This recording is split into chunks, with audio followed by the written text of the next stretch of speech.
L'Institut supérieur des techniques appliquées ISTA Kolwezi a clôturé l'année après la cérémonie de collation de grade pour ses étudiants. Double cérémonie qui s'est déroulée en présence de plusieurs familles venues accompagner les leurs. Représentants des organismes et entreprises publiques et privées, autorités politico-administratives et autres invités du secteur d'enseignement supérieur et universitaire. Monsieur Moutinta Mouzala André, secrétaire général académique, qui a passé en revue le rapport académique exercice 2022 et 2023, a indiqué que l'Institut supérieur des techniques appliquées de Kolwezi a connu des avancées significatives à tous les niveaux. De sa part, M. John Tchumba, secrétaire général de la recherche scientifique, a loué les efforts que fournissent le directeur général de l'ISTA Kolwezi pour promouvoir le personnel scientifique de l'ISTA de Kolwezi. L'ISTA Kolwezi compte à ce jour 107 personnels scientifiques, dont 7 chefs de travaux, 71 assistants et 29 chargés de cours et pratiques professionnelles. D'après les données collectées et analysées, moins de 30% du personnel scientifique a un diplôme de DEA ou de master, possède un projet de recherche doctorale et dont l'accompagnement par un comité d'encadrement est nécessaire. Des efforts supplémentaires sont donc constamment fournis en vue de promouvoir notre personnel scientifique. 2. De l'organisation du 3e cycle pour la promotion du personnel scientifique. Comme il est connu de tous, l'ISTA Kolwezi n'organise pas le 3e cycle axé sur la formation doctorale. De ce fait, sous la guidance de son directeur général, le professeur Kapen Ngouz Michel, des initiatives de partenariat sur la poursuite de la formation au 3e cycle ont été entreprises, notamment à travers le Centre pour le partenariat et la coopération au développement, le PACODEL de l'Université de Liège et l'Institut supérieur des techniques appliquées de Kinshasa. Fier de ces produits bien présentés qu'il lance sur le marché de l'emploi, le professeur Kapen Ngouz Michel appelle le diplômé à porter au loin l'étendard de l'ISTA de Kolwezi. Je dois donc vous libérer solennellement ce jour, en présence de ceux qui sont censés vous utiliser demain.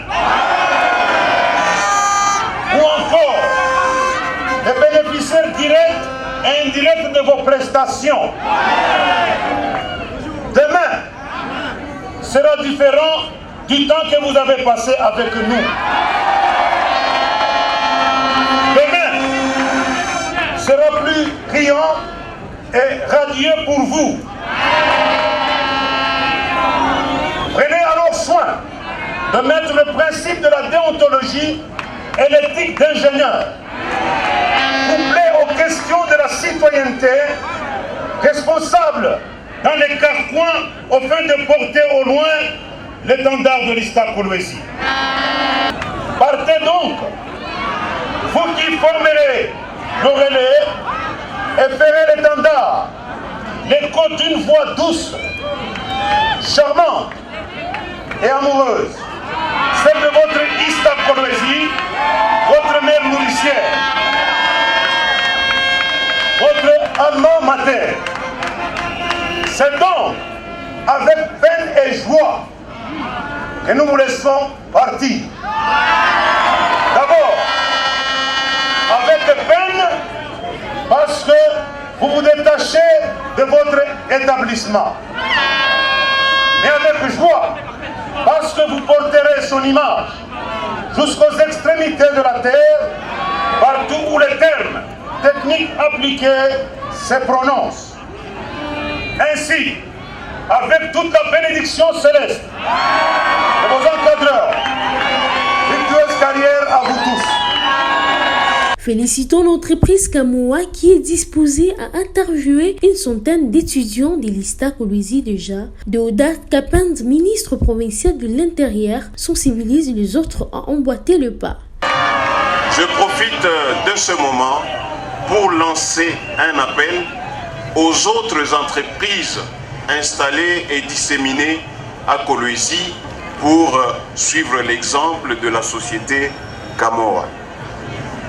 Étant ami de l'ISTA depuis plus de 12 ans, je me rends compte que les choses ont suffisamment évolué sur le plan de l'infrastructure comme sur le plan du mental de l'étudiant de l'ISTA qui autrefois était considéré comme une tête brûlée. Aujourd'hui, ce sont des citoyens avec lesquels nous devons construire notre province. En liesse, les étudiants de l'ISTA Kolwezi ont clôturé avec pompe l'année académique 2022-2023.